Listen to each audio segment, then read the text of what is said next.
Showtime. All right, let's call the meeting to order. Melissa? Okay. We're going to start with roll call. Hi, Ben.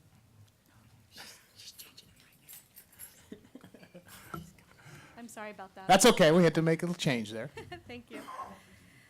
Ms. Avila Frias, Here. Ms. Our Secretary Ma. Here. I'm sorry. Let me repeat that. Treasurer Ma. Here. Thank you. Ms. Gallagher. Ms. Gunn. Here. Mr. Hunter. Here. Ms. Johnson Hall. Mr. Metcalf. Mr. Prince. Here. Secretary Podesta. Here. Ms. Sotelo. Mr. Russell. Present. Mr. Gunning. Here. Ms. Haig. Here. Ms. Onodera. Here. And Ms. Patterson. Here. We have a quorum. All right, thank you, Melissa. Everyone had a chance to look at the minutes? Any questions, changes to the minutes? If none, to deem those approved and move on to item number 3. I'm turning my time to you. We have a lot to cover today, so we're going to try to move through this really quickly. My daughter graduates this afternoon. That's very important. But I do have a couple of updates that I wanted to provide the board. We'll give you specifically an update on our mixed income program.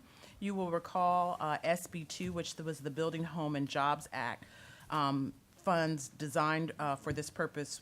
There was a portion of those funds that came directly to CalHFA, and we developed the only state-funded program for mixed income multifamily housing. The mixed income program provides subordinate debt financing for new construction to serve Californians earning between 30% and 120% of the area median income. The agency released a $40 million notice of funding availability for this program in February. And we had an April 30th deadline for those applications, and we're happy to report that we received 13 applications totaling $56.2 million. They are proposed to finance 1,911 units. The projects are geographically diverse and slated to be under construction by mid-2020. Currently, we are reviewing those applications for completeness and responsiveness to the application requirements, and we will be providing letters of acceptance or deficiencies in June of this year. By way of legislative update, the Senate and Assembly Budget Committee sub-4s have closed out and adopted their recommendations. Each House now will put together their respective versions of the budget bills and vote on them by the end of this month. This does not include the trailer bills, but immediately after conference committees, they will run through June 10th, and the trailer bills will be negotiated concurrently as this is going on. Bills have to be ready by the June 10th so that the legislator can vote on them by the June 15th deadline. The governor has between June 15th and June 30th to sign the budget? No. Yes, that's correct. Okay, the trailer bills that I wanted to update you on, the May revise did make some changes to the following trailer bills. The state low-income housing expansion of $500 million. There is a 30% applicable percentage across the board for all projects funded through this $500 million. Mixed income projects are tied to the CalHFA mixed income program, which is up to $200 million of the $500 million could be used for that purpose.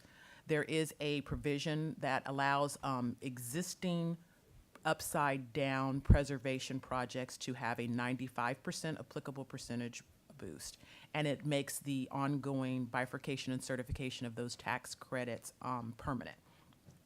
The planning and production grants tie the short-term RENA goals. That has been deleted and instead ties those goals to the six-cycle RENA. And it encourages formations of working groups in the Central Valley and the Central Coast. And $500 million of that $750 million will be directed toward the IIG, which is the Infill Infrastructure Grant Program for housing-related infrastructure that is administered by our sister agency, HCD. In the homelessness trailer bill, there was $275 million that was made available for the 13 largest cities, $275 million for counties, and $100 million for continuums of care, and there was expanded uses of those funds made available. Important upcoming conferences include the NCSHA Credit Connect Conference, which is June 11th through 14th in San Francisco. The opening preliminary will have a keynote speaker. Our own Treasurer Ma will be our keynote speaker. And then following that open preliminary, there will be a panel discussion, and Ben and I will be sitting on that panel. 3 board representatives will be attending the NCSHA Credit Connect. That is Board Member Avila Freyes, Treasurer's Office, Susan Haig representing OPR, and 7 staff from CalHFA. The next board meeting, it will be on July 11th and will take place, is our next board meeting going to be here?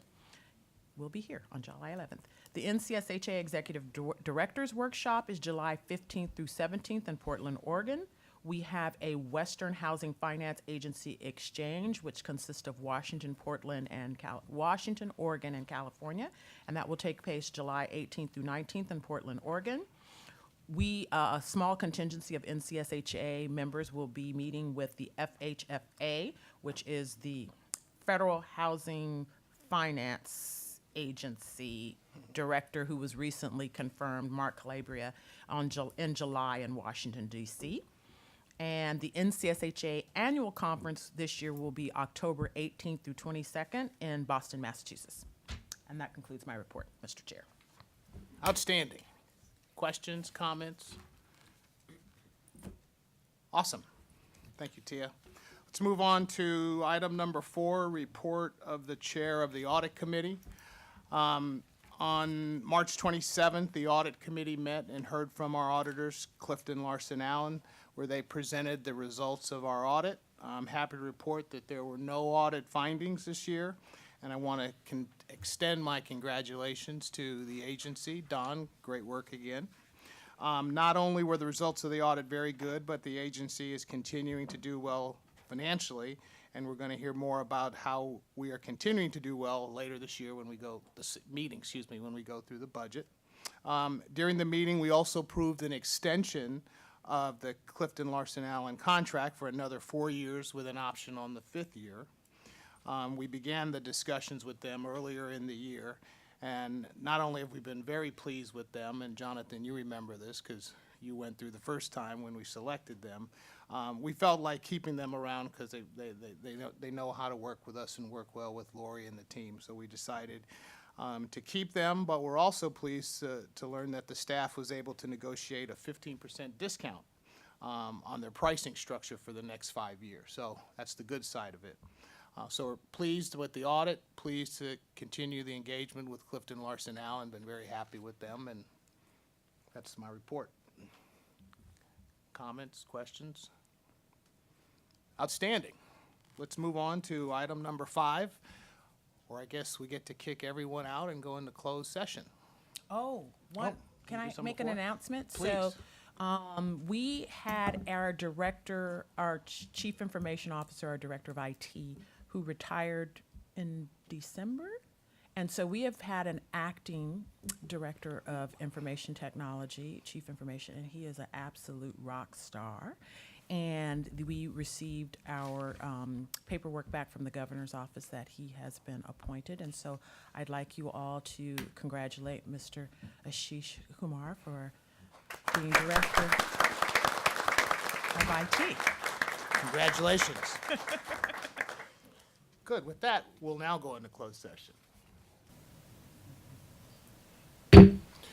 Okay, we're back in session. In accordance with the Bagley-Keene Open Meeting Act, the CalHFA Board of Directors is permitted to hold closed session to consider the appointment of a public employee. During that session, there were no deliberations or votes regarding agency issues apart from the notice consideration. So with that, Jennifer, the floor is yours. I'm happy to introduce to the board Kate Ferguson. Staff at this point in time is recommending the appointment of Kate as CalHFA's new Director of Multifamily Programs at a salary equivalent to $180,000 annually, effective May 24th, 2019. Awesome, thank you. Kate, I know you said some words in closed session, but why don't you say a few words for us here in open session? Okay, well, I'm just thrilled to have this opportunity. I'm very humbled to have it. I'm excited. I think the leadership at CalHFA is, obviously, it's top of the line, and the commitment of the state to affordable housing it's a very exciting environment for me to walk into. So I look forward to working with everybody, and I'm very excited to get started. Awesome, thank you. Any board members want to comment? None? Is there a motion? There's been a motion by Mr. Prince. Is there a second? Second by Mr. Russell. Roll call, please. Ms. Avila Farias? Yes. Treasurer Ma? Yes. Ms. Gallagher? Ms. Gunn? Yes. Mr. Hunter? Yes. Ms. Excuse me? Mr. Metcalf? Aye. Mr. Prince? Coming from California, or Colorado to California, I'm an emphatic yes. Secretary Podesta? Yes. Mr. Russell? Aye. Mr. Gunning? Yes. Resolution 19-09 is approved. Thank you. Welcome aboard. Thank you. All right, item number 7, we're moving to discussion recommendation on Redwood Oaks. Who's presenting? Larry.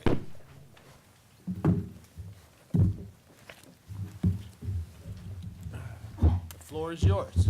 Thank you, Mr. Chairman. Members of the board, we are presenting today Redwood Oaks. It's a portfolio refinance. That's a substantial rehabilitation. It's another one of the targets of our preservation strategy and probably one of our final FFB executions. Steve Beckman is loan officer on this transaction and will sort of walk you through a description of the financing. Good morning. Hope you're all well today. So as Larry said, this deal is Redwood Oaks. It's a smaller deal. It's 36 units. It's located in Redwood City in San Mateo County. And it's 6 two-story buildings, 1 and 2 bedroom apartments. It's 100% affordable, restricted to 60% AMI and below. The project also has 11 units that are set aside for folks that are both physically and developmentally challenged, and services will be provided by a local collaboration, and there's money set aside in the operating budget to pay for that. CalHFA is going to be the conduit issuer on the deal. It was about $15 million. Silicon Valley Bank is the construction lender. CalHFA will provide a $5,785,000 loan, and we underwrote it very conservatively at 5.5% interest, and especially in today's environment, I think the 10-year now is down at about 240. So it cash flows nicely, about a 1.36, even at that higher interest rate. Another thing to note about the underwriting and the term, we used a 35-year full amortization. We did that because there are 16 years left on the current project-based HAP, and then there's a 20-year guaranteed renewal. So if you add those two together, it's about 36 years. We wanted to make sure our term was fully amortizing within that time frame.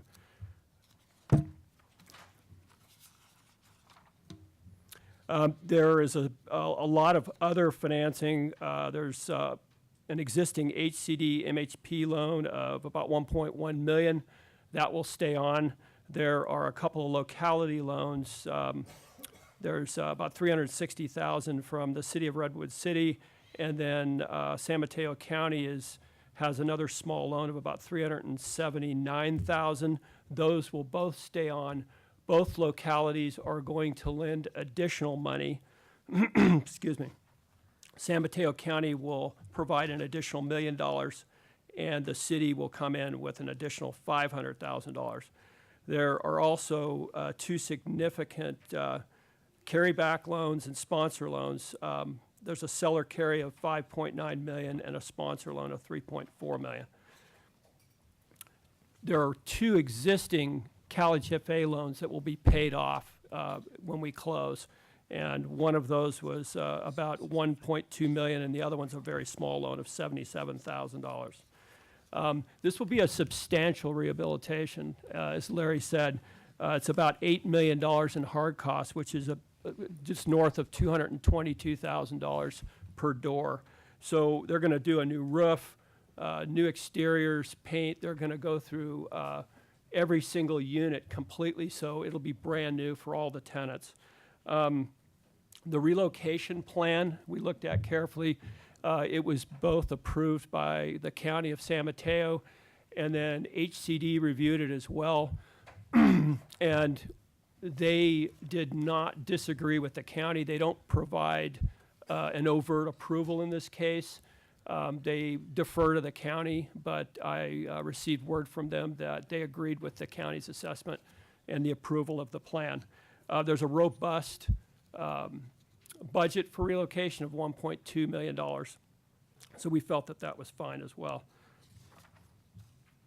Another thing we did in underwriting, which was very conservative, we went ahead and we're going to have them put aside the maximum amount of operating expense reserve, which tends to also act as a TOR. You know, we can use it in that case. So we went ahead and had them do that. Lastly, it's not too expensive, but it is. It's $796,000 a door for this project all in. Are there any questions? Repeat how much? Steve, repeat how much per door? The exact number is $796,980. Per door. Yes. And that's total development cost. Which includes acquisition? That's everything. Steve, I had a question to start with here. Under the transaction description of the transaction, you have here as item that the developer is willing and able to defer a larger portion of their fee. Is that standard, or is that unusual for this, or I don't think I've ever seen that bullet point before. That's something that's part of our policy if they're able to do it. And then it would come into play if their contingency wasn't large enough. And in this case, they actually have a good contingency of about 11%. Good. Other questions from members of the board? I want to make a comment to staff. Given that this is our last FFB and the timing that is required for FFB and the subordinate debt that is in this deal, it will require working in close coordination with the county, the Housing Authority, and HCD. So we have run into issues at the end when it comes to closing construction or conversion by not working with our partners on the front end.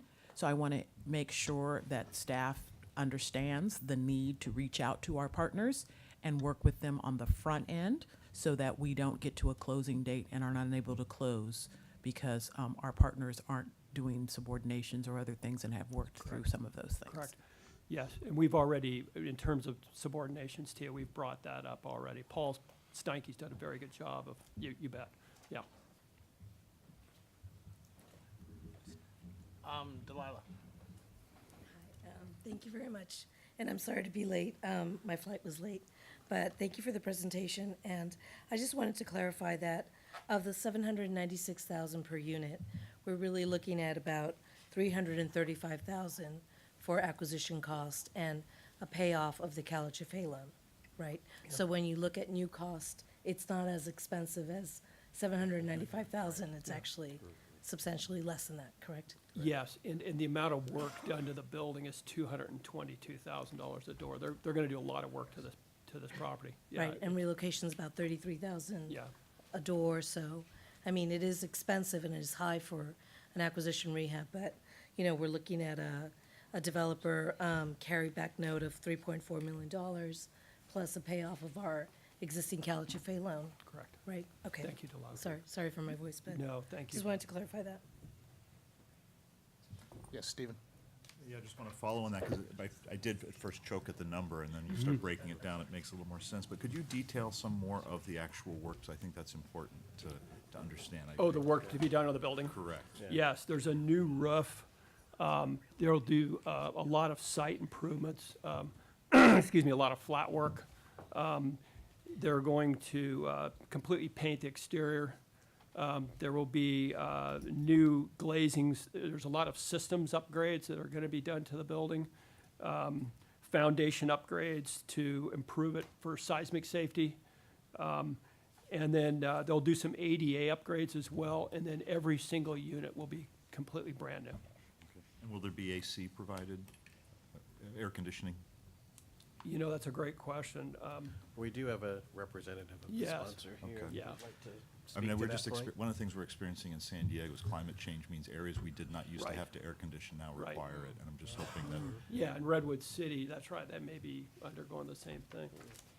The plan, I'm sorry, my name's Mike Rogers with HIP Housing, that we are not putting in air conditioning. okay. It's still a temperate climate there, but I hear what you're saying, yeah. I'd like to know what we're seeing here. And to follow on what Delilah, talked about, the carryback was significant. I think the fact that there's zero equity coming out, if I'm reading this correctly, so we're not inflating this in any way Correct. to give money back. Correct. In fact, they seem to be carrying quite a bit of the burden. Yeah, they've here. left the value of the building. Yeah.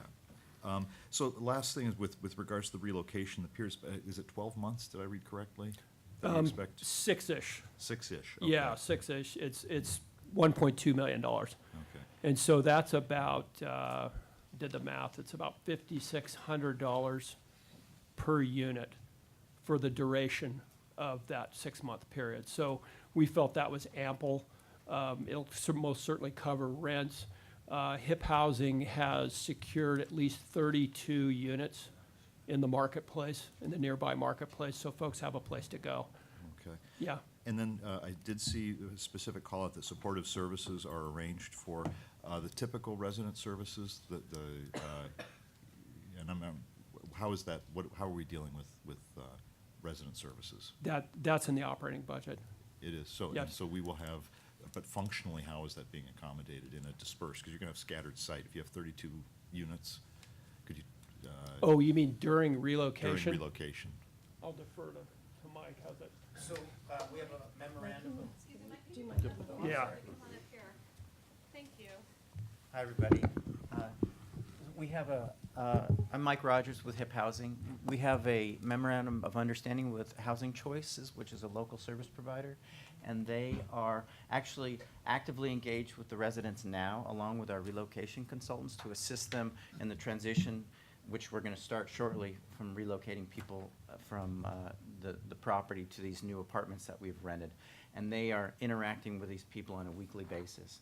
And once the people move back in, they will continue, and we'll have a new one of the neat things that we're doing, we're creating an actual community room building, which the property doesn't currently have, which will assist us in supporting these 11 households and all the households, because it's 100% Section 8, and yes, we're targeting the 11 households, but many of the folks at the property would benefit from the services that we're gonna provide through Housing Choices.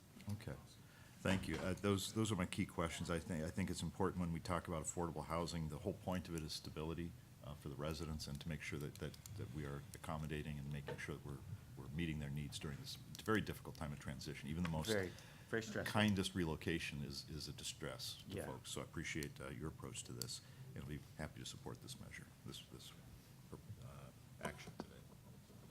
Thank you. Tia?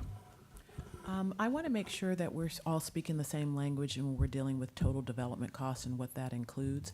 The State Treasurer's Office, when they're doing their TCACs and their SIDLAC and they're talking about total development costs, I believe they've come up with a way to define what that total development cost is so that we're getting at what Ms. Sotelo was talking about. So I would like to make sure that staff double checks with HCD and TCAC and SIDLAC on when they're informing their board members as to what total development cost is, what those costs include, so that when we're speaking to our boards, we're all speaking the same language.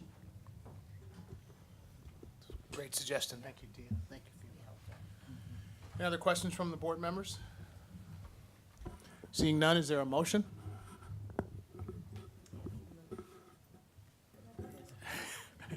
think there's a motion by Mr. Russell and seconded by Ms. Sotelo. Is that right? Okay, how about a roll call? Ms. Avila Frias, Yes. Ms. Fiona Ma, Aye. Ms. Gallagher, Ms. Gunn, Yes. Mr. Hunter, Yes. Mr. Metcalf, Yes. Mr. Prince, Secretary Podesta, Yes. Ms. Sotelo, Aye. Mr. Russell, Aye. Mr. Gunning. Aye. Resolution 19-10 is approved. Great. Thank you. Thank you.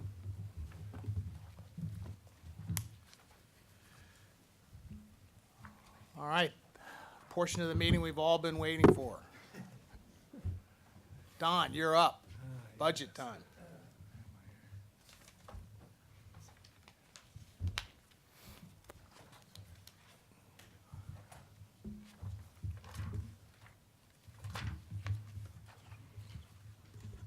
So as Don comes up and the staff that comes up to support him on his presentation, I have to just give a shout out to having the absolute best chief deputy in the world. He has taken over this budget processing and been a good steward of our state resources, made a presentation that is always readable and excellent, and so I just need to give him a public shout out for being just You're here. Careful, Tia, we might cut you off. No, I hope this is good. He's not that good. Wait a second. Just kidding. Good morning, Chair Gunning and members of the board. I'm Don Kavir, the agency's Chief Deputy Director, and today my colleagues and I are here to present the agency's fiscal year 2019-20 business plan and operating budget for your approval. Very quickly, I'd just like to go through that our business plan development process is a very deliberative process, and we begin this exercise sort of pre-planning in December, and by January, we, the senior staff are in multiple all-day business planning sessions, and we take these all-day sessions to evaluate our mid-year results on the current business planning cycle that we're in, to discuss market trends and brainstorm new ideas and initiatives for the coming business plan cycle. Directly following those all-day business planning sessions, we task all of the department heads to go back and build a budget that supports the initiatives that we had come to agreement on in our business planning sessions. And then prior to finalizing anything, we come back to this board and conduct a workshop to update you on where we are in terms of the progress on our current year business plan, and to give you a preview of some of the ideas and initiatives that we've come up with. So as we outlined in our March board report, the agency is doing extremely well in the achievement of our business planning objectives. Fiscal year 2018-19 is another testament to the hard work of all of the CalHFA staff in terms of striving to achieve the results that we've set the goals to achieve. And as we sit here today, our single-family lending program has surpassed last year's record-setting numbers by about 50%. We have actually securitized over $3 billion in single-family loan purchases and have assisted well over 10,000 first-time home buyers. Similarly, we believe that the multifamily lending programs is going to meet and most likely exceed our business planning goals for 18-19. And I believe this is the first time in 4 years that we can make that statement. So we were really excited by the progress, and we think that our total lending volume for multifamily will be at $621 million for fiscal year 18-19. Additionally, we've held true to our philosophy of continuous self-assessment and refinement of our business processes through the use of technology, process re-engineering, realignment of our staffing resources, and expansion of the menu of product offerings we have. We've improved both the speed of our execution in our programs and, most importantly, our results. And we've done all this while controlling our operating costs and actually reducing our operating costs in the process. In a few moments, I'm going to turn the conversation over to my colleagues to talk about the program initiatives for fiscal year 19-20. But before I do that, I want to talk to you a little bit about our goals for the year. And these goals that you see before you should be familiar. They're the same goals that we've had for the last, I believe, 4 or 5 years. But this year, we reviewed the foundational goals of our business plan to be sure that they are still relevant and representative of where CalHFA is today. And what we concluded is that they are still relevant, but they're more reflective of an agency that was focused on stabilizing its balance sheet and trying to survive, basically. And we're no longer that agency. We've come out of the financial crisis much stronger. Our focus on fiscal integrity and operational efficiency has resulted in multiple credit ratings upgrades over the last 5 years. And our balance sheet's strong, our lending programs are delivering excellent results, and therefore we concluded that our goals needed a little bit of a refresh. And so with that, this is the exciting technology. I love Thank you. That's fantastic. Thank you.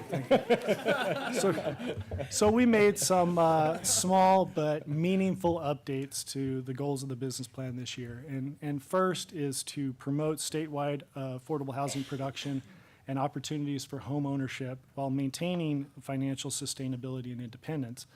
And some may see this as a small change, but internally for us, it represents a significant pivot in our mindset from one of survival to one of looking towards the future. Second was to continue to improve operational efficiencies, the use of technology, workforce planning, and the implementation of best practices. This is exactly the same as it's always been, and we decided that why change something that has been the catalyst for how we've moved the organization forward? And so we intend to continue to always be questioning how we do things and how we could do it better. Third is to collaborate with other housing entities, lenders, both public and private, and stakeholders who complement CalHFA's lending objectives and policy priorities in order to deliver effective and innovative housing solutions. This is a more nuanced version of the previous goal, which recognizes that business models vary between organizations, and not everyone makes a good partner and or furthers our lending objectives or our policy priorities. And we're obviously always going to be supportive of any institution that's out there trying to assist with California's housing crisis. But we really want to focus our efforts in collaboration and partnership with those entities that we identify that make the best likelihood of furthering what CalHFA is here to do and what we've stated we're going to do for this board. Lastly, we eliminated our fourth goal, which was tied to our Keep Your Home California program. And this program is now, all the funding is fully committed. It's in wind-down mode, and it will no longer be a primary initiative of the organization. So we thought it was time to take it off of the goals. And with that, I'm going to turn over the conversation to our Director of Home Ownership, Tim Sue, to talk about the business plan for single-family programs.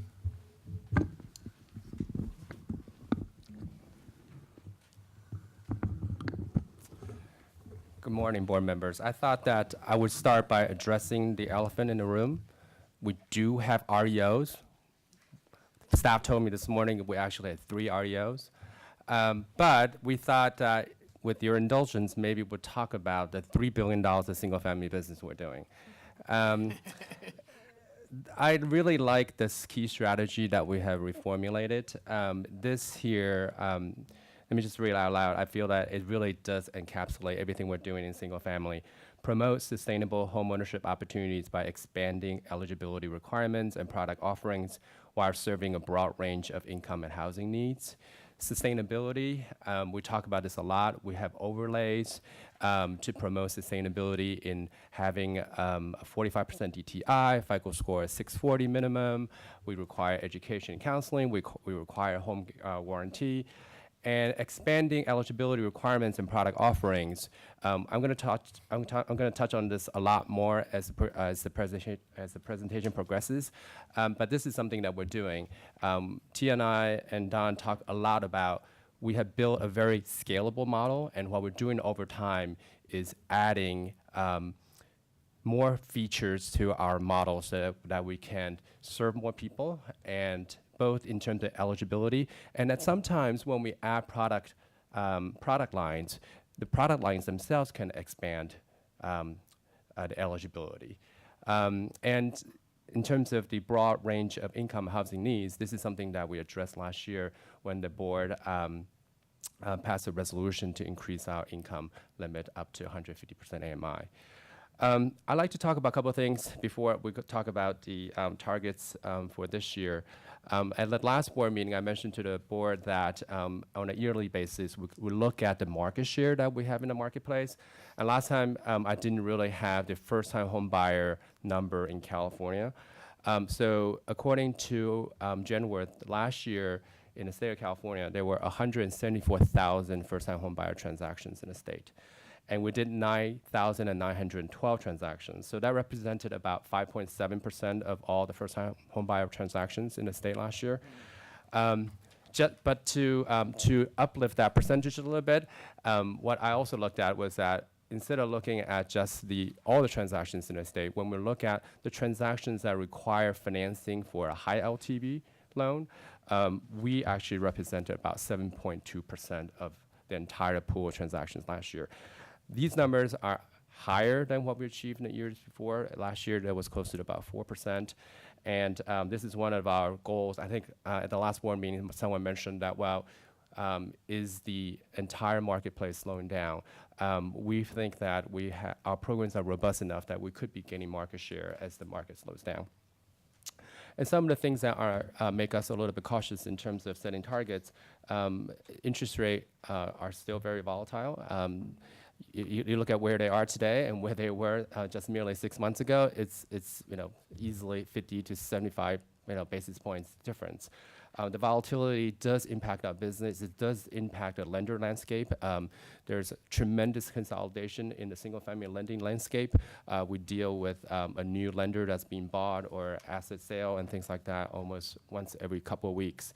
The volatility does also affect our product mix, and also it affects how many people decide to use our closing cost assistance. Affordability and inventory, obviously these are issues that are well documented. And lastly, we are trying to manage these scarce resources that we have in down payment assistance. In terms of the targets for the year, we're setting a $2 billion target for first lien loans, $70 million for My Home. Almost all the loans that we make are tied to a down payment assistance loan, and that $70 million is simply what would support the $2 billion of lending. We're targeting about $40 million of what we call ZIP. These are subordinate loans that gets used to help on the closing cost assistance. And we are noticing, as I mentioned, that with the interest rate volatility, that there are fewer people who are using our closing cost assistance. So this number is actually a little bit lower than what we targeted last year. And I forgot to mention that the $2 billion target is $500 million higher than last year's target, but it is lower than what we expect to achieve this year. Some of the new things that we're adding, as I talked about, that we are constantly thinking of expanding our eligibility. So one of the items later on on the agenda is asking for the board's approval to expand into HUD Section 184 Home Loan Guarantee Program. But in addition to that, when we use that program to allow our assistance to go to non-first-time home buyers as well as first-time home buyers. We are going to expand into USDA this year, and we are trying to implement Fannie Mae's Home Style Renovation Program. That's exactly the mirror image of FHA's 203K program, which is a small home improvement loan as you buy your home. And I think we talked about the last board meeting that we are researching ways in which we can, our products could be more relevant for new construction versus right now, most of our production, about 95% of our production is in resales, only 5% in new construction. And as Don mentioned, we are working on transitioning the servicing of the remaining portfolio for Keep Your Home California into the loan admin area of single family. And last but not least is we track Fannie Mae's duty to serve programs carefully. I think that when they launched their manufactured housing program, we launched our program a month after they announced their program. So we track them carefully, and we're ready to launch when they're ready. This here does a comparison of our target for last year. As I mentioned, our target last year was 1.5 billion. We do expect to end the year around $3 billion or so, probably a little bit more than that. And our proposed target for the year is $2 billion. In terms of revenue generation, our target for the year was 16.5 million. We'll probably end the year about $31 million or so. And our proposed $2 billion would generate about $20 million of revenue. This does a comparison of where our targets have been in terms of business goal setting and where we have ended up from year to year. You do see that there is a tremendous outperformance, if you will, between the dark blue line and the light blue line. And this year that we're in, the fiscal year that we're in, will end up closer to 3 billion, whereas our target was 1.5 billion. It's not clear to me that that's sustainable. There are a lot of factors that kind of went into our sort of tremendous performance this past year. And as I mentioned, that we are managing our scarce, DPA resources. Having said that, if we did do $3 billion, I think we do have the infrastructure to do another $3 billion. One of the things that Don mentioned is that in single family, we spend a lot of energy and time and resources to streamline our operations. And most of the time, since we're dealing with this fiscal year, we're going to process about 12,000 single family loans. So we don't process these 12,000 single family loans by moving paper around. All this time, as I mentioned, that we have a very scalable model, and what we're doing over time is constantly expanding eligibility and constantly expanding our product offerings. So I'm just going to I'm not going to cover everything on here. I'm just going to highlight a couple things about I guess this time last year, we started our VA program, and now we've done about 100 of these loans for about $33 million.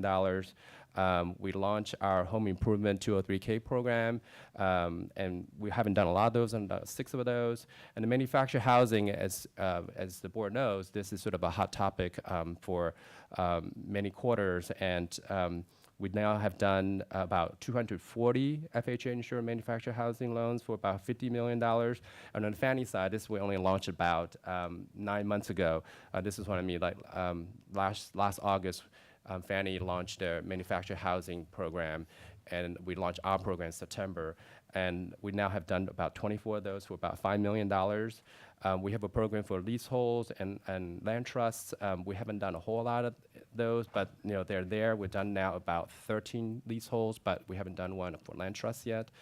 And last but not least is that last year we also made all our programs for disaster victims, and we waived the first-time homebuyer requirement. Having said that, we haven't made a loan in that program yet, and I think that's part of the reason. I think at the last board meeting I mentioned to the board that we think that if we continue to innovate our products for new construction, you will make our products more interesting for disaster victims. And some of the things we're thinking about, as I mentioned, that the HUD Section 184, this is something that I've been working on for quite some time. I'll come back to that later in the board meeting. Can you hang on one sec, Tim? Claire? Mr. Sue, I'm sorry to interrupt you. I just wanted to ask if when you make a reference to a visual aid, if you might please announce the title of the visual aid. Okay. Thank you. Thank you. So I'm now talking about the fiscal 1920 new initiatives. And we have been spending a lot of time on making our program to add this feature of HUD Section 184 Home Loan Guarantee Program. And this, as I mentioned, I'll come back to talk about this later on, but we're actually quite excited about this. When I attended the California Rural Coalition's Tribal Roundtable last September, one of their priorities is to bring down barriers for the Native American communities to access state programs. And I think that what we'll do is open up an entry point for the Native American communities to access the state's homeownership program. And I mentioned earlier about the home improvement and the USDA programs. And last but not least, this new construction program that we're working on, the Future Ideas, we are trying to figure out a source of funding for that. And should we get a source of funding for that, we have already started conversations with our servicer about how to price this, how to run the program, and how to make it so that it's competitive and relevant in the marketplace.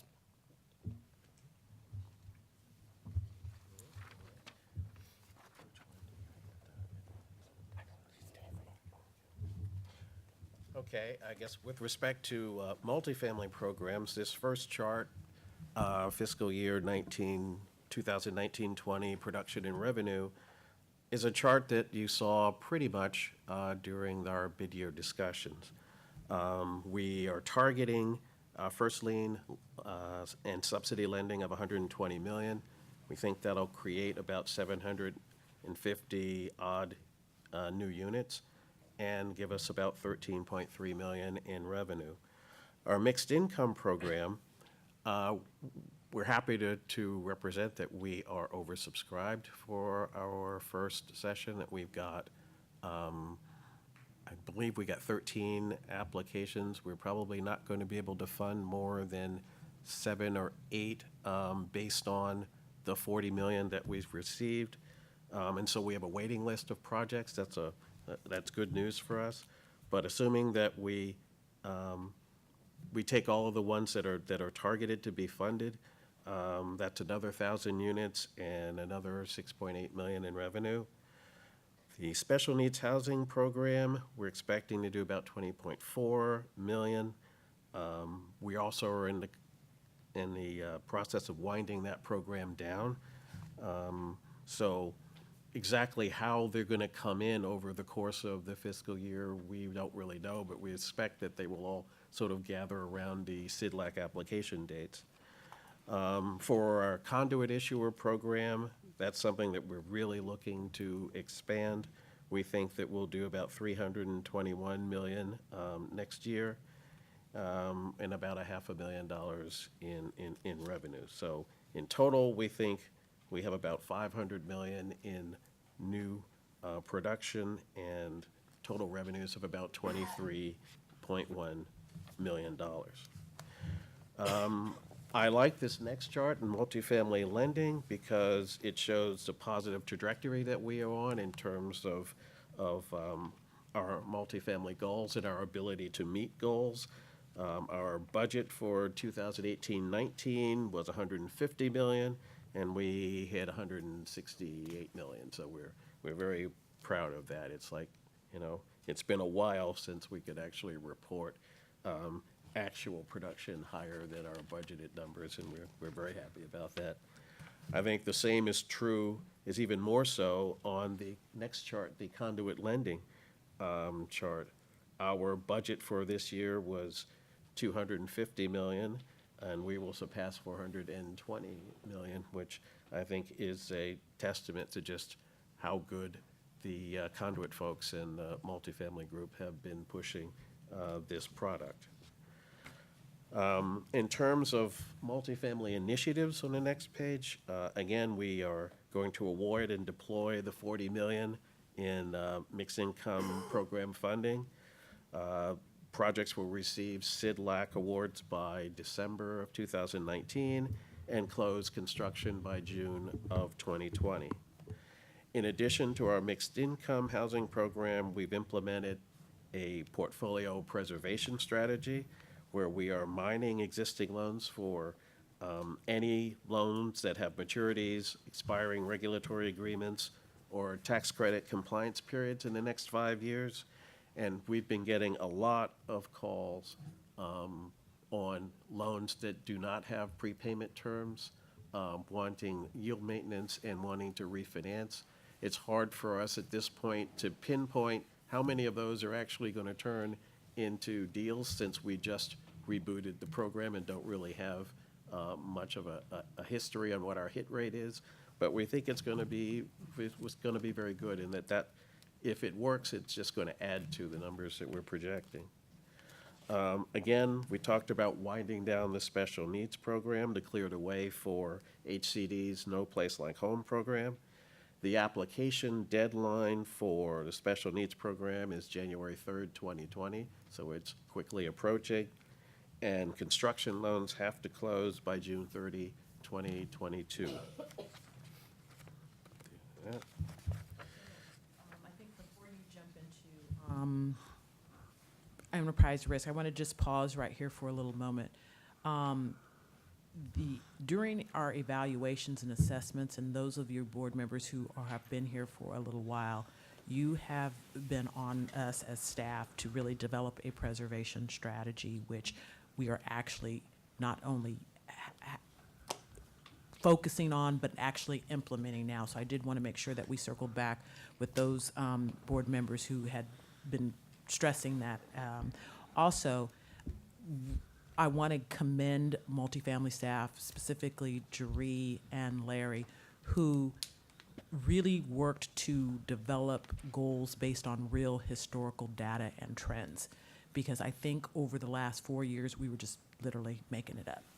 And so to actually go back and review data, do analysis, and understand really what our likely targets were going to be, I think to have that data, then to have our work plan based upon actual historical trends and data is more realistic. And so I commend staff for doing that front end work to get us more aligned with where we need to be. And you can see that that we were there, because you all have expressed some of your frustration in multifamily setting these goals and then us not hitting them.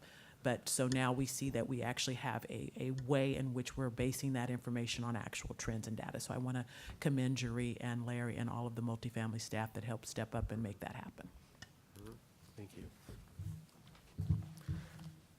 Okay, this next slide, 2019, 2020 multifamily program initiatives. It's a continuation of this previous slide. We want to continue our collaborations with HCD, TCAC, and CIDLAC and other state partners so that our lending decisions are informed and that our preservation strategies are aligned with our sister agencies. We want to expand our conduit issuance program to communities that are underserved and that lack capacity. That's a real big priority on our list of things to do. We also, as Tim and Don have talked about, want to establish strategic partnerships to expand the number of executions that we can offer developers and explore alternative revenue generation ideas. We will also continuously refine our program operations and realign staff resources as needed to meet the current business environment. With respect to the enterprise risk and financing division, this next slide talks about how we will support the single-family and multifamily divisions in their efforts to build business and profitability. We will research the viability and need, we will continue to research the need and viability for a statewide bond recycling program so that we don't waste our limited multifamily bond resources. We want to manage our balance sheet and capital reserves so that we achieve a AAA rating. It's been a long time since we've had a AA rating. It's been a long time since we've had a AA general obligation rating, and we think with our current ratings and a positive outlook that we should have the financial stability and performance to get there this year. But I'm sorry, Larry, can you just go back? What's a bond recycling program? I don't think I understand that. so bond recycling is that there are a lot, and particularly in multifamily, a lot of times when bonds are issued on a very short-term basis just to qualify for the credit. And then the permanent execution doesn't involve bonds, so the bonds are called. That means, we take a resource that could presumably go out 30 or 40 years. Meaning the authority. Meaning the authority to issue the bonds and the allocation for that bond. What we're trying to do is that under current IRS law, we can, under certain conditions, marry that allocation with a new project. And so that's what we're trying to look at, because we want to the greatest extent possible, use that allocated resource for as long a period as possible. And this becomes important if we get to a point where we are utilizing all of our volume cap. We become oversubscribed in our volume cap. To be able to have the ability to recycle that authority so that we can continue to do projects becomes important. And so looking at that now before we get to that point is one of the ways we've been partnering with the Treasurer's Office to figure out how we could do that. There are a couple of jurisdictions, New York, and are there any other jurisdictions that have and the state of Washington is Washington. looking to do one, but that's one of the things that have been top on our list to try to get ready to ensure that happens. Okay. No. I think the last thing on this list would we're looking to establish a risk management oversight committee to review the financial and operational risk and produce the annual State Leadership Accountability Act report. That's another thing that's very high on our list of things to do. Okay, I think it's back to me. Some key initiatives related to furthering operational efficiencies for 2019-20 include the successful implementation of a new multifamily loan servicing system, which will eliminate many manual processes we currently have, improve the accuracy of our multifamily loan accounting, and enhance the management reporting around that activity. We also have a myriad of smaller initiatives that continue our efforts to refine our business processes and deploy technology in ways that improve program execution and our customers' experience with us. A lot of those are detailed in the more detailed version of the business plan that you have with you, but I'm not going to go into all the details. From a workforce planning standpoint, it's always a priority for our agency, workforce planning, but one notable area of focus for 2019-20 is on the build-out of our multifamily division's leadership team. And now that you have so kindly given us a new director of multifamily, we are actively recruiting for a deputy of multifamily programs, as well as a credit officer and several staff-level positions. It's very important given the increased interest in our multifamily products now.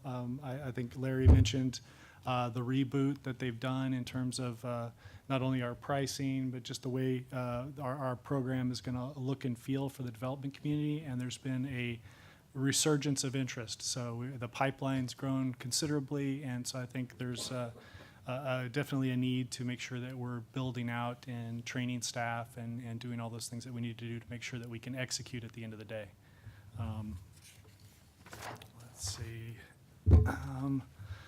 On the collaboration front, we intend to develop an internal framework for assisting or assessing potential partnerships that will further our policy and lending priorities. And we believe that this will help us focus our collaboration efforts and promote better results for the agency. We're going to continue to assist DGS and HCD as a part of the State Surplus Property Initiative, and we will work to establish partnerships with communities impacted by disasters that are at a stage in their recovery process where they can benefit from CalHFA products. Most notably, I mean, we've had, I think, at the end of last year, we began discussions with Sonoma County, who's, Sonoma, right? Yeah, Sonoma County. And we went out there with them, and they're definitely at a stage where they could benefit from some of our products. You know, they've gotten their infrastructure put back in place, and now, you know, our financing tools could be of use to them. And so we've had some good and meaningful conversations with them. So I'm looking forward to seeing what we can make happen in that community. And finally, we will continue to serve as advisors to the administration, members of the legislature, to provide technical assistance regarding state and federal housing priorities. That concludes our overview of the business plan. Are there any questions of the board before we move on to the agency's operating budget? Madam Treasurer. Well, I just have a question because I was looking at your website based on your summary, and I saw that there is a teacher first-time homebuyer program. Can you just talk a little bit about that? I'll let 'Cause Tim take that. I've only been promoting the first-time homebuyer program, but if there's something for teachers, then I'd like to also promote that. Yes, we have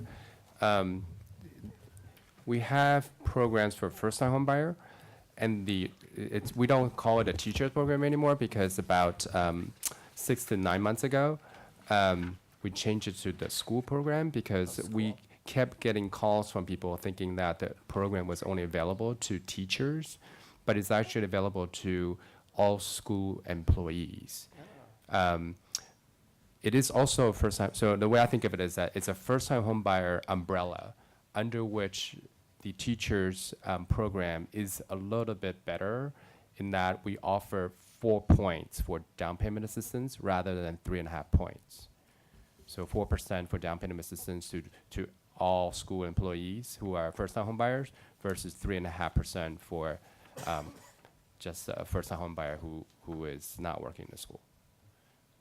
And so when you say school, what type of school is it? K through 12 public. Only K through 12? Okay, thank you. So that, I think that after we rebranded it with the health and marketing department, it has gotten a lot more traction. Okay. Because there are a lot of school employees, so people who work in a cafeteria, they're a valuable part of the school, they qualify if they're Okay. first-time home buyers. Great, I'm going to promote that. Thank you. should. Thank you, Tim. Great. Mr. Metcalf. Thank you. Nice work. I just want to compliment you on the business plan. I think it builds nicely on CalHFA's strengths, and I think it's commensurate with sort of the moment. And particularly thank CalHFA also for putting up front and center that collaborative spirit. Once again, I think we've really, at HCD, appreciate the partnership and excited for the various places where we know our work is going to continue to intersect. There's in the single family side, in there is a goal about pursuing permanent source funding for down payment assistance. And where my mind immediately goes with that idea is to SB2 perm source funds that are going to be flowing out to local jurisdictions starting this fall through the document recording fee. Much of HCD's focus in getting those funds out has really been around trying to encourage local governments to think about ways to collaborate and regionalize and think about putting their funds into like local or regional housing trust funds. And we've mostly been thinking about it from a multifamily perspective, but a lot of our interest is because the funds that are going to flow to cities are going to be really, really modest. It's not a lot of money. It might be $122,000 to City X in the first year. But it does occur to me that that's a great opportunity for CalHFA's down payment assistance program to the extent that CalHFA can or might be interested in considering working with some of these cities to pay essentially CalHFA to provide or to extend its existing down payment assistance program within the jurisdictional limits of those cities. I want to put that out there as just a item to consider and think about as we move forward. But then also ask you all as staff and others kind of what you had in your minds in with that statement. That thought has occurred to us. I think that where sometimes we see things slightly differently is that oftentimes when that money flows to the locals, they are looking for a level. They're looking for a level of AMI that is sort of just a piece of everything that we do. So as you know, our income limit now is up to 150% AMI. But we have had conversations with, I'm forgetting, it's escaping me for now, in which we talked about that if you were to let us be, let's say, the custodians of your proceeds, we would originate loans of, let's say, a certain AMI and attribute that loan to you. Yep. And if we were to repay, we would recycle it into the set-aside funds for your locality. I don't remember why it didn't proceed, but we have had conversations like that before. Yeah, and I wouldn't want CalHFA to contort its business product to meet the vagaries of a given jurisdiction. But I think like these jurisdictions, they're not going to have a lot of money, and this might be a good way to actually steer them on a more productive path in terms of how they choose to invest the limited dollars that they have by working within the framework that CalHFA already has, rather than building their own wheel.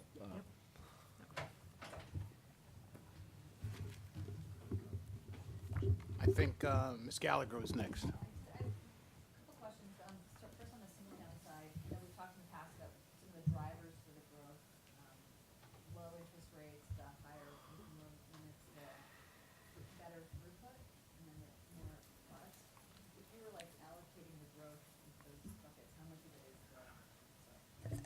How much of it is the income increases versus the other sort of efficiencies? I just want to say one thing, which is, Yes. to me, one of the biggest factors is the speed of execution. Is it- Compared to 5 years ago when we started and we had a 60-day turnaround for purchase to a day turnaround or a 2-day turnaround. Now, I think it gives the market and all of our lender network a lot of confidence in our execution, and I think that's a big factor. But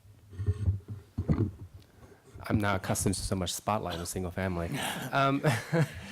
I think that Don is absolutely correct, and I think that the other thing that's becoming more of a factor, I think I've sort of alluded to this a little bit last board meeting, is that we are a home ownership program.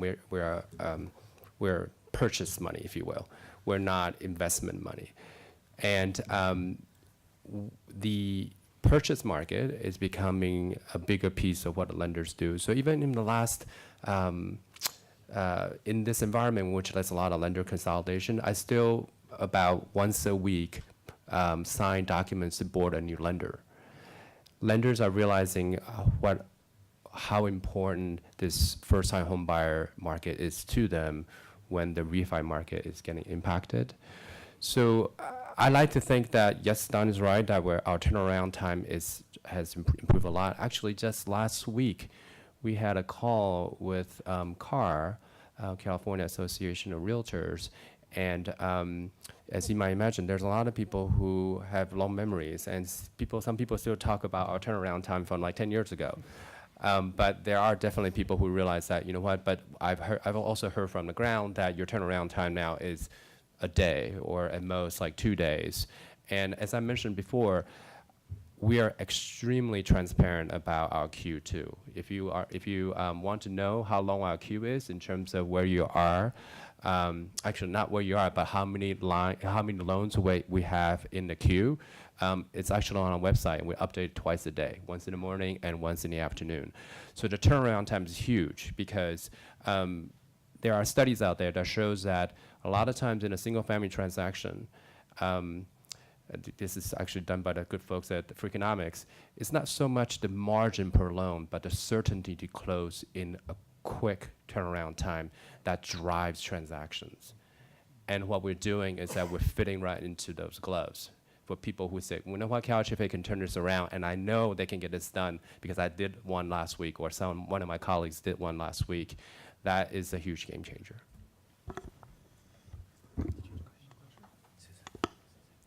Yes, Suzanne, go ahead. Green light. There we go. Is that on? Okay, thanks. Well, I just first wanted to say thanks for the great presentation, and as a relatively new delegate to this board, it was really transparent and clear to me what the priorities and goals are, and I think this is very exciting work. I represent the Governor's Office of Planning and Research, and I would be remiss in adding one consideration to the goal around collaboration and partnerships, and that is to mention the Strategic Growth Council. The Strategic Growth Council sits underneath the umbrella of my office, OPR, and my boss, Kate Gordon, is the chair of the SGC. SGC currently administers the Affordable Housing and Sustainable Communities Grant Program.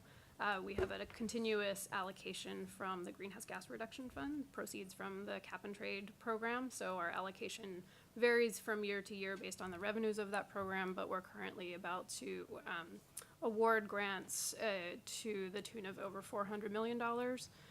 So annually, we've been looking at something like that. The vast majority of our awards have been multifamily, although we're looking to restructure the guidelines of that program to serve more single family and more home ownership programs and projects as well. So we would love to be on your list of potential partners and collaborators. We're also a fairly new program. We're just entering our 4th grant cycle. So still, I think we now officially have our footing in our world, but just have not, I think, had the luxury to reach out and forge more formal partnerships. But would love to find other ways of collaborating with this agency as well. Thanks. we'll call you Monday. Perfect. Good. Mr. Russell, I think, is next. Got a short list of questions here, many of which actually you answered a good number of them in the presentations here as we went along. But to start off with, could you talk about, and I'm going to refer back to the packet, Page 58, I think, is the page number in the packet. And under refining operations, you talk about monetizing first lien small loans and subordinate loans to create additional subsidy funds. Could you elaborate on that a little bit, illuminate me on what that looks like?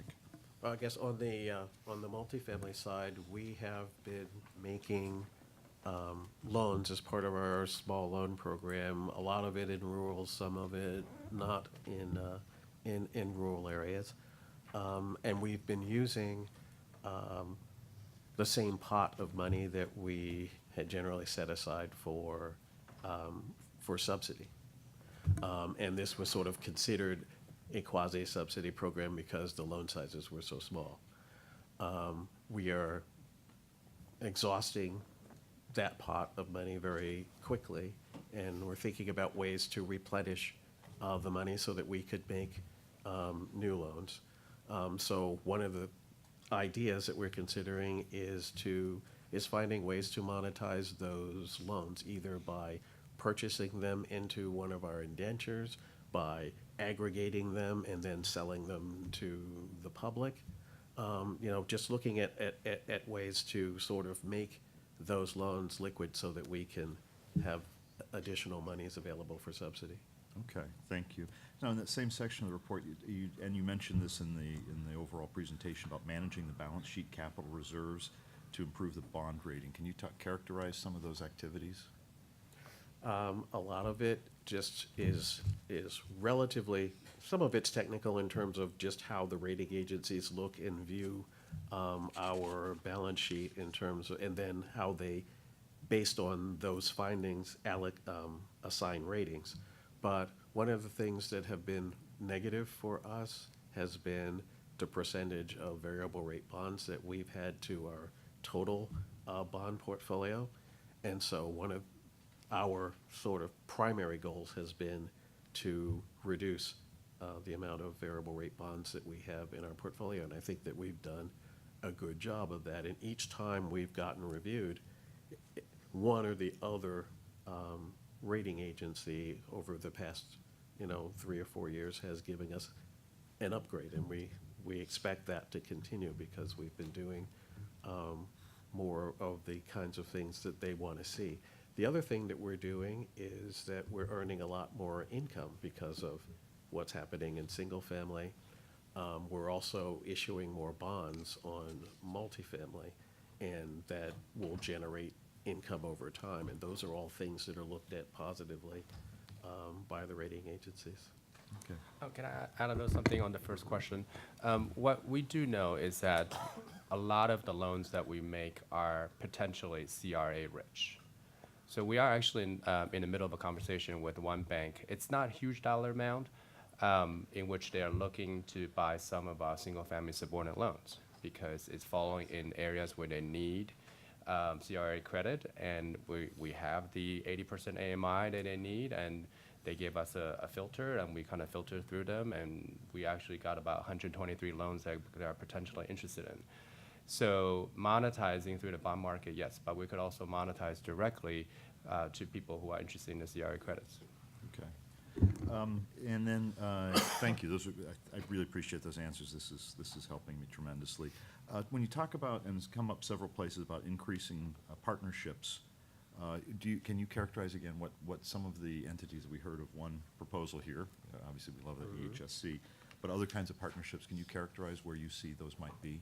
Sure. I can start on the multifamily side. I mean, one rich area that I think we're mining is our preferred lender who are participating in the mixed income program, because one of the things that we are very good at is perm lending. One of the things that we're not particularly good at is construction lending. So we're looking to partner with banks who only want to do construction lending, and so that we can then follow with the permanent lending. And I think that's a big priority for us in the coming year. Okay, thank you. Just few more here, actually. I want to pick up on a comment, Mr. Su. You talked about how you believe that we stand to pick up market share, even if there's either contraction or consolidation. Obviously, turnaround time, I mean, service is one of the distinguishing characteristics. Are there other things that you think put us in a position to pick up that market share? Was that, I'm sorry. Down payment assistance.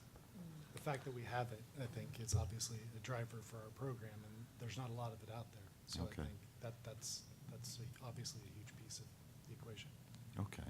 Because I know we're really sensitive to the risks that are out there in the years ahead, and obviously if the market is shrinking, how do we stay ahead? And I think, I appreciate the conservative estimates that we've seen here today.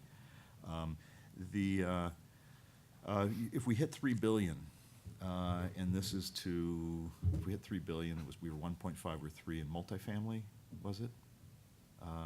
No, I'm sorry. In multifamily. So, Mr. Su, you talked about being able to scale up. Does this mean contract employees, or how do we scale up in practical terms if that volume is double what we've anticipated? No contract employees. I think that this is a lot of systems and a lot of process and procedures. I mean, we're able to process 3. I think at some point I mentioned that when I first started in single family about 3 or 4 years ago, we used to beg people to do OT on the weekends. We don't do that anymore. This is all about systematizing the process. It's about streamlining the process. I mean, there are sometimes things that we decided to impose from years ago that we don't, for whatever reason, didn't eliminate. It's still part of the process, and actually create some backlog because of it. And it's just been, small steps of streamlining everything we do. Just this past week, we did another one in which we, at some point, sort of looked at border income slightly differently than, let's say, the GSE's guide. And we kind of looked at it harder and said, well, there's no good reason for us to look at border income any differently. And this is no different than the process we went through, too, when we kind of sort of, quote-unquote, liberalize our income qualification standards for ADUs. At some point, we said that, well, ADU is sort of like, it's not ownership, it's sort of you have an investment piece, and we didn't like that piece as much, and we actually forbid it. But then as sort of the conversations about housing supply evolved, we kind of thought that that was not the right decision to make. So a lot of things comes from streamlining, and we're able to do $3 billion now. If we have to do $3 billion this coming year, God forbid, it'll be fine. We won't have to do contract employees. Okay. And I think my last question, maybe it's a comment really, is when we talk about the at-risk inventory, you listed some partners who you're currently working with, including HCD. CHPC has been our local partner in San Diego region when it comes to local policies around expiring affordability. We've looked at a 10-year window because what we really want to do is make sure no more than 10. We don't want to get something that's got 15 years still left out of 30. But is CHPC a partner that you work with? Because they've got really rich data. They've been mining this for quite some time to produce data around preserving affordability. So when CHPC was, I think HCD had a contract with them. Yeah, a contract with them, and to help with preservation and identifying and inventorying all. We've been participating in making sure that we give them our portfolio data so that it'll be part of their larger portfolio as they look at preservation and preservation strategy. So we have participated with HCD. And it's a two-way information sharing, I hope, that they're sharing with you the larger universe, not so we know our portfolio, we don't know the world. Yeah, we should ask, because partnerships do go 2 ways, don't they? They do. I love We, CHPC. yeah, so we should ask them to share some of that information with us as well, because we've provided the information, but yes, we will make sure that we're making sure that information is flowing both ways. And I guess I just ask you to consider also the 10 versus the 5-year window, what is really meaningful, and if it's a question of triage, I understand a short window. If we get ahead of this curve a little bit, maybe we do want to be looking at the 10-year. With that, I've got 2 topics I'd love to talk about offline. I feel like you've been indulging me with a lot of time and questions. I'd love to talk more about leaseholds and land trusts, just that background. I don't want to take everyone's time. And also the ADU development. I'm very curious, and I'm not sure who's the point person on those topics, but I'd love to have an offline conversation.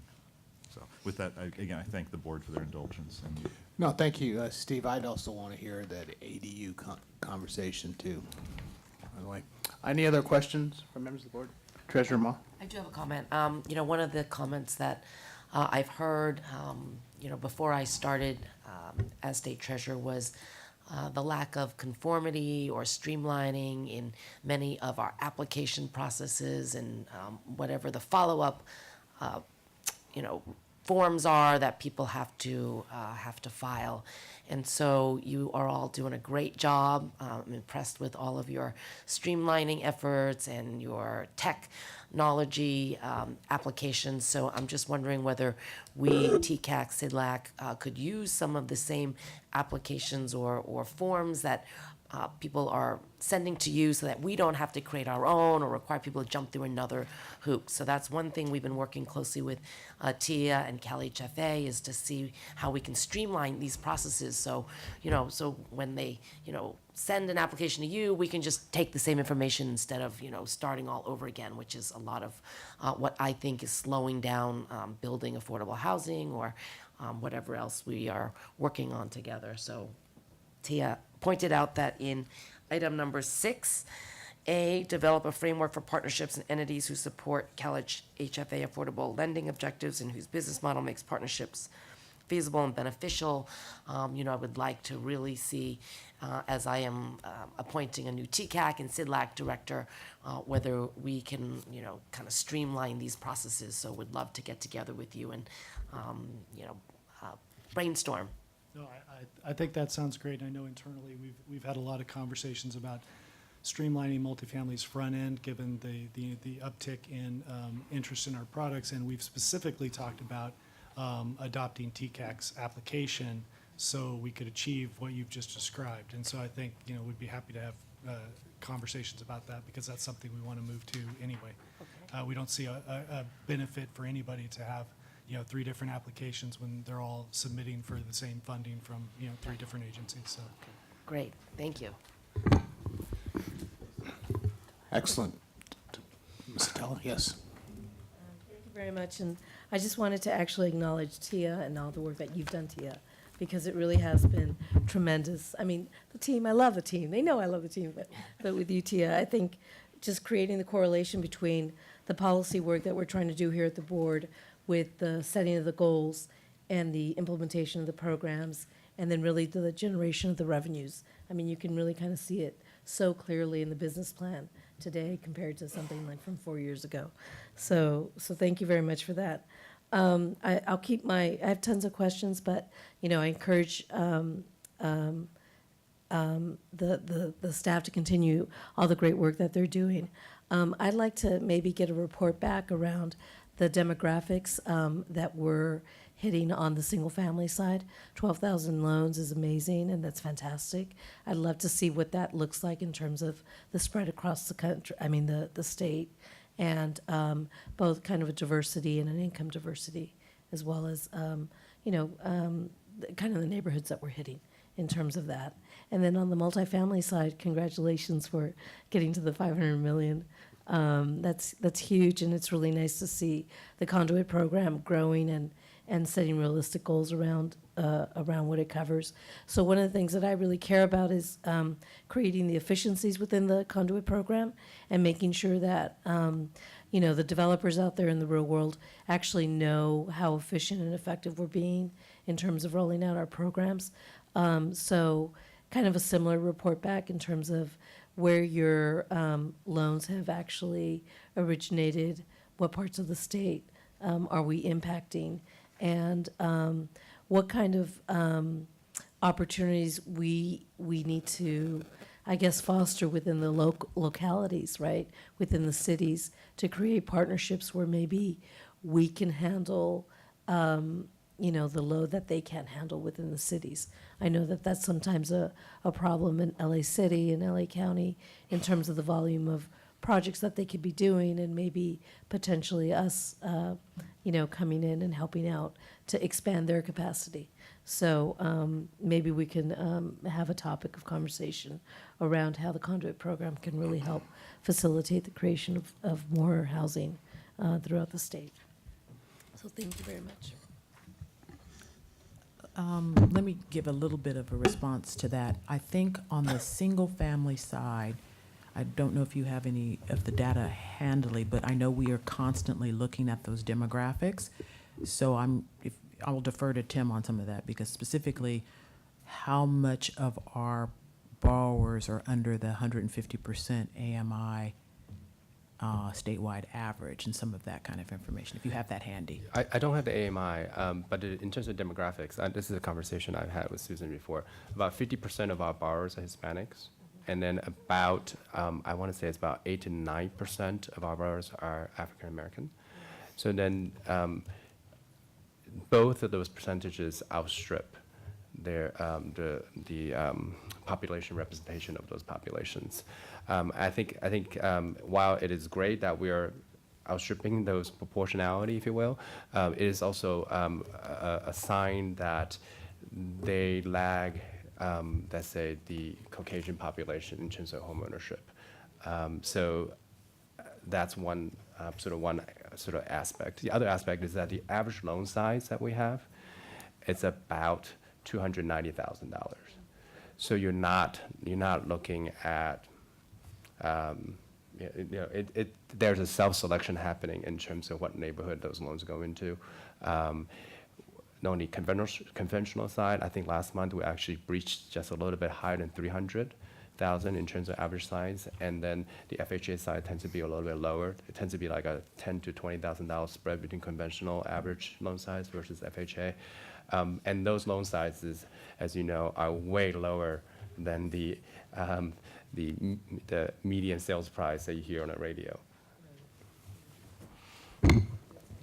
If I could also add just really quickly that maybe a piece of what you're looking for might be on 108, which gives sort of a breakdown from a locational standpoint of a lot of the single-family production, recent production. And then there's also a conduit issuance update that's right next to it that does have some of the it has a list of, sort of the localities of where it is, but we can come back with a more formal and kind of comprehensive look at it, so. And then if I can follow up on the partnership strategically for conduit issuance, we have been in conversations with the city of Los Angeles for about 5 years on an MOU to provide some of their conduit issuance and services. And so we were hoping to bring to the board today, but we are waiting until they take to their board kind of a staff report and authority to enter into an MOU with us to provide some conduit services for them. And so once that is approved by their board, we'll be bringing that to you all for your review and approval.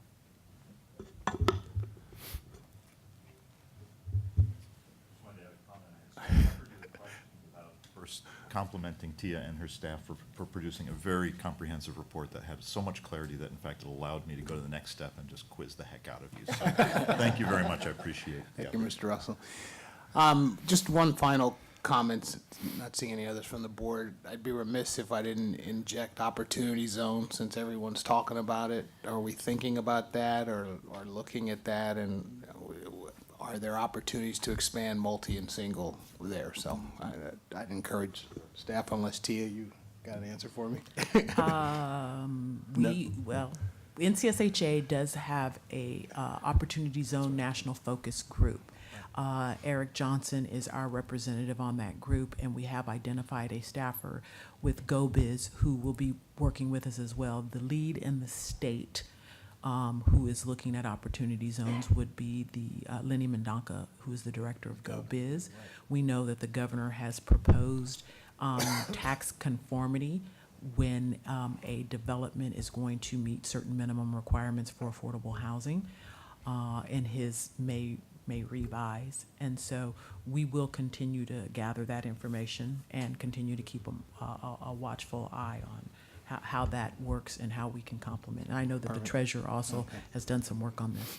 Yeah, so our office, we're working very closely with GoBiz. They're leading in the policy area, and then our office is doing a lot of outreach in the different cities and counties to see who is ready with shovel-ready projects, as well as, since we have an outreach team and we're doing free seminars all over the state, we're also out there talking about the opportunity zones and trying to let investors know if they want to keep their money in California. We really would like them to do it.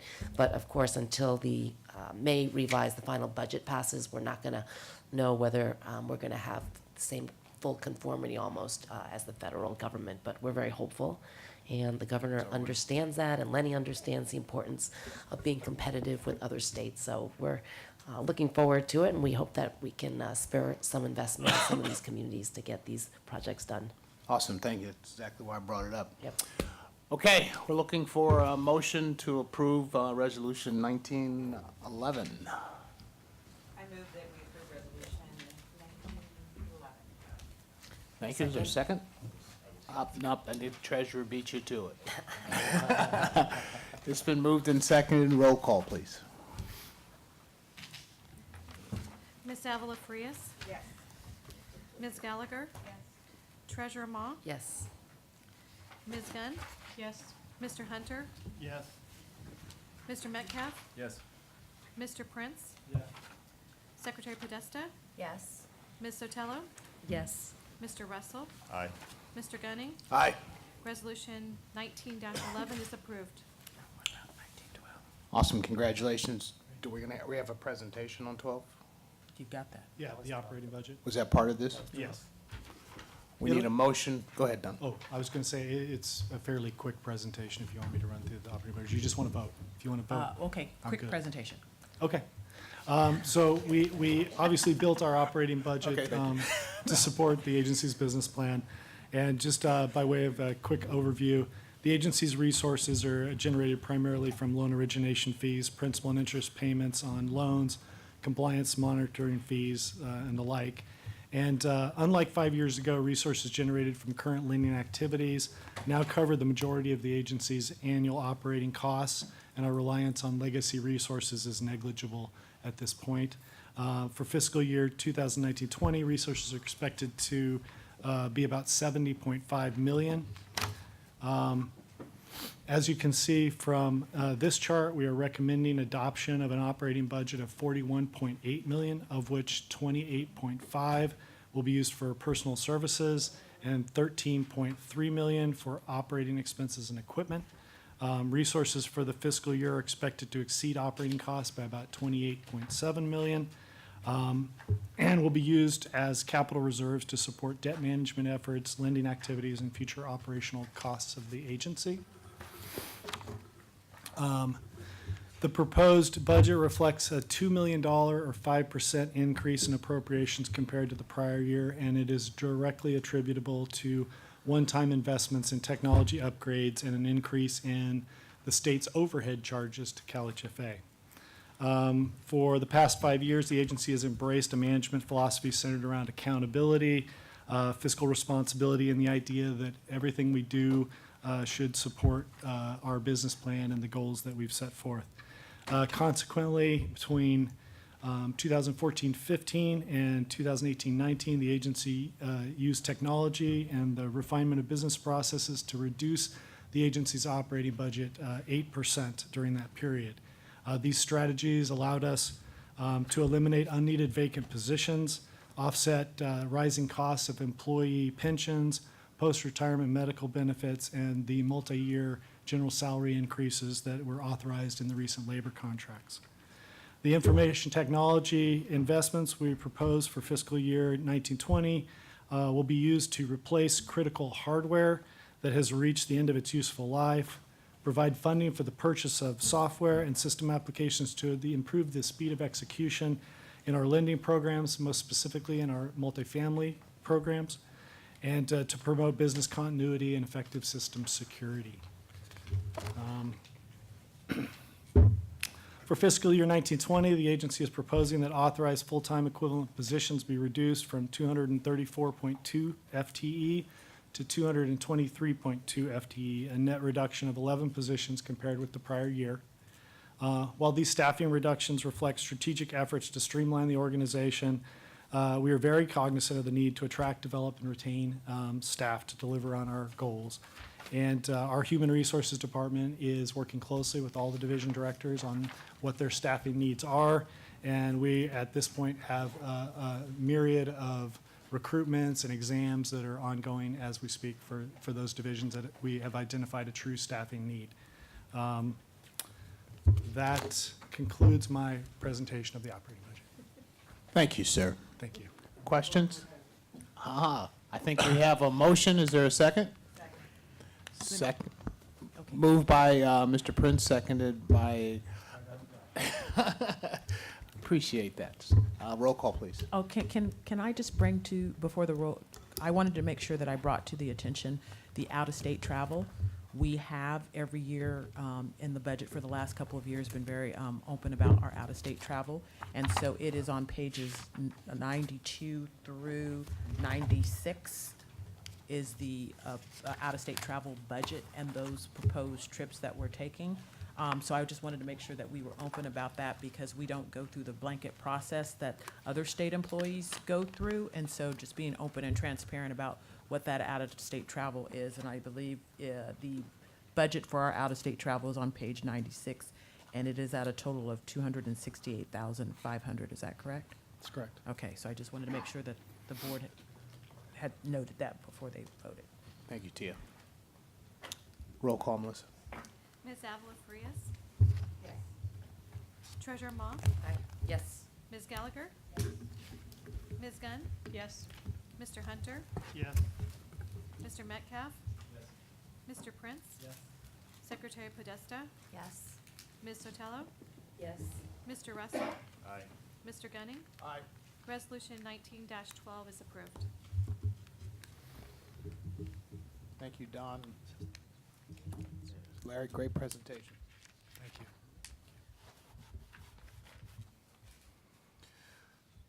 Okay, item number 9, Larry, I think you're still up on deck. A follow-up item? Yes. This is it, right? Yes. Okay. Hang on one second. Bless you. There we go. Do you want to run it, or you want me to do it? Thank you, Mr. Chairman, members of the board. The reason for this presentation is that there were questions asked by board members at both the January and March meetings that required a response. And those two questions basically concerned what the agency was doing to comply with the new 15C212 disclosure rules. And the second was, how are we responding to the fact that LIBOR was going to be phased out by the end of 2021? Now, both of those are questions that we could talk about for an hour each or for 5 minutes. I've put together a short presentation. I can make it even shorter because once you get past all the mumbo jumbo, the questions that are being asked are very simple and the response is very simple. I think you know the answer to that question. Do that. So, in terms of 15C212, I have an overview page which really just talks about what I'm going to present. I can just go sort of right past all of this to the second page. Now, what we have been asked to file, event filings were all triggered by these 14 events up until February 27th. And, you know, they're not mysterious events. It's things like principal and interest payment delinquencies, unscheduled draws on debt service reserves and credit enhancements, substitution of a credit enhancement or liquidity provider, any modifications to rights of securities holders, defeasances, bond calls, rating agency changes, mergers and acquisitions, appointment of a successor trustee. All of these are things that we're familiar with and have procedures in place to monitor and then to report to EMA, which is the Electronic Municipal Market Access website.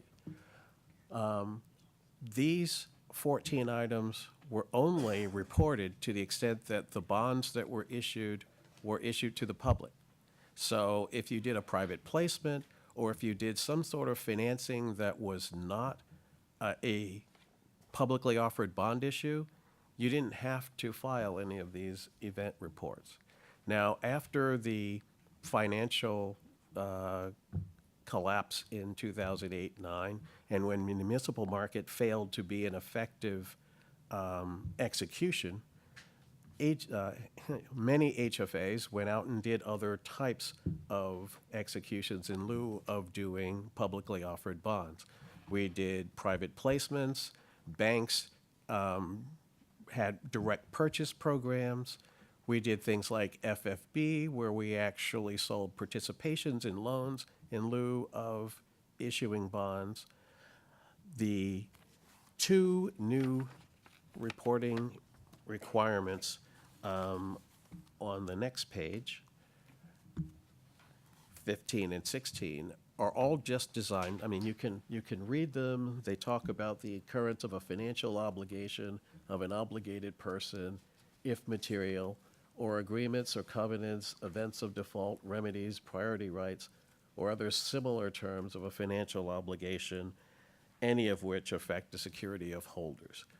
All that's trying to do, and what 16 is trying to do in terms of events of defaults and termination events, is to make municipal issuers have to treat private placements, direct purchases, sales of participations, capital leases, all of the things that we do in lieu of issuing bonds to the public, subject to the same rules that the bonds were subject to. That's really all this does. So it, as we say at the bottom of this page, these are the new disclosures are effective after February 27th of 2019. It only applies to future bond issues. So we have not done any issues yet so that we haven't had to report this yet.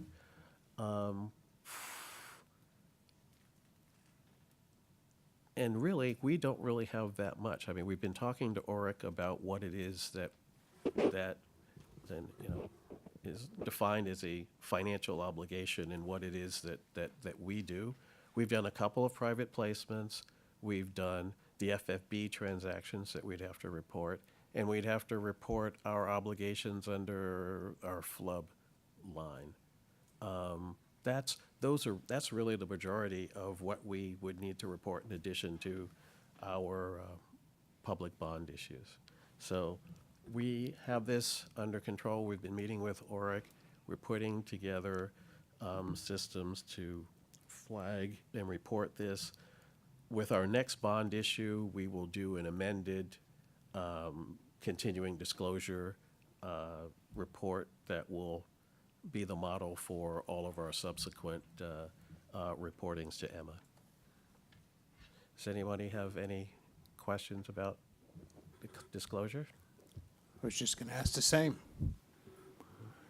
All right. Thank you, sir. Tia, comment? Now for the second piece of it, which is what we're doing about LIBOR. Now, LIBOR, the London Interbank Offering Rate, is the index that the majority of bonds, index bonds and swaps are based on. The LIBOR is scheduled to be phased out in December of 2021. The New York Fed has already moved to designate SOFR, the secured overnight financing rate, as the alternative for US dollar LIBOR, and that they are working strategically to build a market for SOFR so that when LIBOR is phased out in 2021, that there will be an orderly transition to SOFR. There are some problems with that right now because LIBOR is an unsecured rate and SOFR is a secured rate. So SOFR is always going to trade at a lower interest rate than LIBOR. So when they do the transition, it's not going to be LIBOR to SOFR. It's going to be LIBOR to SOFR plus some spread. And none of that has been determined yet, but it will happen over the next year so that we can do an orderly transition in December of 2021.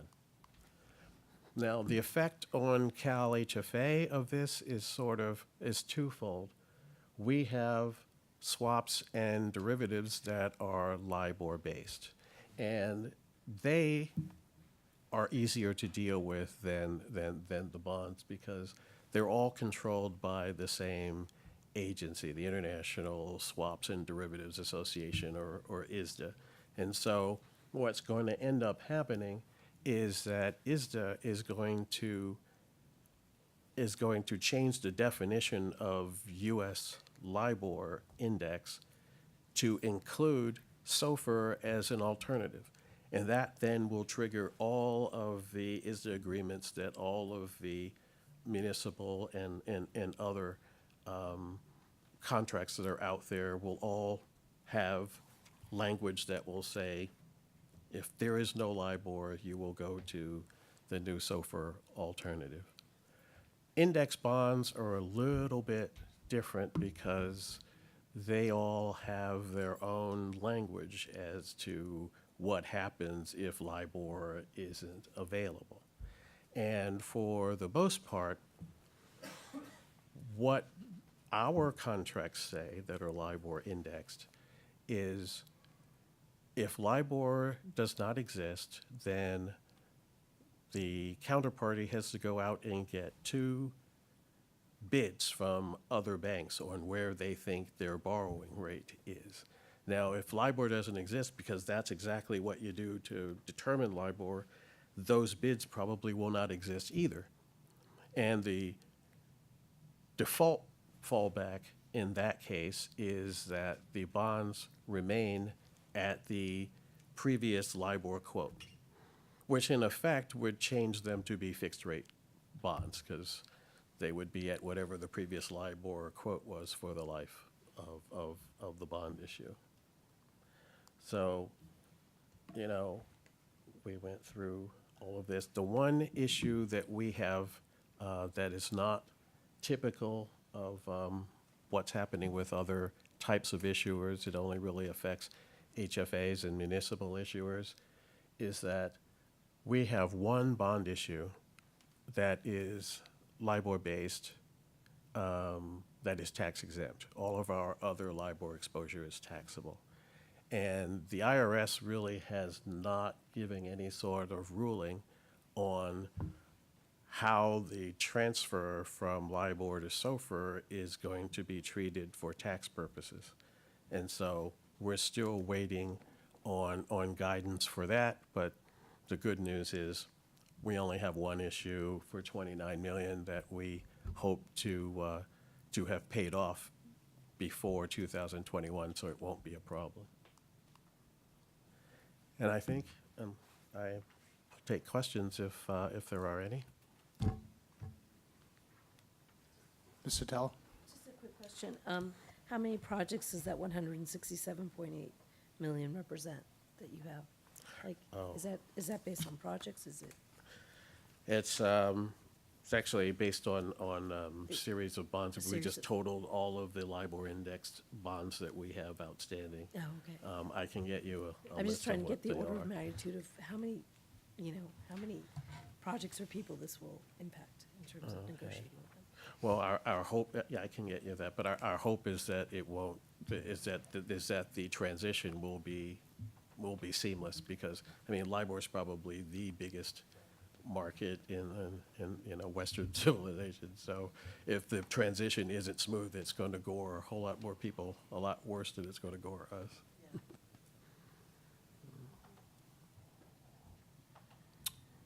All right, thank you, Larry. All right, item number 10, Mr. Sue, back up. I'm going to make this really fast. As I mentioned earlier, we'd like to add the FHA Insured Section 184 Indian Home Loan Guarantee Program. And I've been working on this for almost a year now. And part of that is outreaching to the Native American communities. And they would love to have this entry point to the state's homeownership program. One of the asks they have is to waive our first-time home buyer requirement for this program. And this consideration from the board is to waive our first-time home buyer requirement for the down payment assistance we provide. Secretary Podesta? Yes. Yeah. Can you explain to me how you've done your outreach? Have you been working with the governor's office at all? Melissa has been taking that front. So what I have been doing is that I attended the California Rural Coalition's Tribal Roundtable at Silmar last September, and I presented an idea. And then after that, we did a survey. And in the memo I wrote, we reached out to about 40 plus tribes, and about 27 tribes responded, and of those 27, 10 are actually approved to do HUD's Section 184 program. So it's from all this outreach that's, I guess you could say, somewhat intermediated by the Cal Rural, I call them. That's how we've been reaching out to the tribes. Great. Can I just recommend that we loop in Christina Snyder, who's the governor's tribal liaison? The tribal liaison is one of my roles in the organization. Oh, great. And I've been working with Christina. We have informed her of what we're doing, and also are working on establishing a meeting with myself and the representative from HCD to sit down and educate her, inform her about the housing programs in the state. So we'll be doing that shortly. It was contingent on her schedule, so. Wonderful. I love hearing that. Thank you. Thank you. Is there a motion to approve resolution 1913? It's been moved. A second? Mr. Hunter, second. Roll call, please. Ms. Avila Farias? Yes. Treasurer Ma? Yes. Ms. Gallagher? Ms. Gunn? Yes. Mr. Hunter? Yes. Mr. Metcalf? Yes. Mr. Prince? Yes. Secretary Podesta? Yes. Ms. Sotelo? A resounding yes. Mr. Russell? Aye. Mr. Gunning? Aye. Resolution 19-13 is approved. Thank you. All right, thank you. I want to draw everyone's attention to item 11, which is the standard reports here. Make sure everyone takes a look at those. Yes, Ms. Gallagher? I thought it looked great. The asset management report and the map and all that project thing, that looks really helpful and nice. I'm going to echo that too. Thank We're you. going to give Rose McCullough a shout out because she has been instrumental. Stand So up, let's yeah. thank Rose for that. Outstanding. Great, thank you. Are there any other matters before the board? Any comments? Is there anyone from the public that would like to make a comment at this time? Seeing none, I'd entertain a motion to adjourn. I'll move that, but I did have one comment. All right. It was I've been waiting a little hard at 5 o'clock in the morning on the airplane to shift from sports references to Greek mythology. That being said, some of us were around in the Ashes time and are really delighted with the progress that's being made in this organization. And with that, I'd move to adjourn. Resounding here. And I would just like to add, just being here 5 months, I'm very, very impressed with what's going on here, and I'm frantically texting my office, going like, do we know about this bill? Like, where's our strategic plan? And blah, blah, blah. So, They're going to hate us. They're going to be like, you keep making us it's do okay, it. but you're setting the standards, and it's all good. Thank you. Jonathan, I agree. Thank you. Okay, we're adjourned. Thanks, everybody.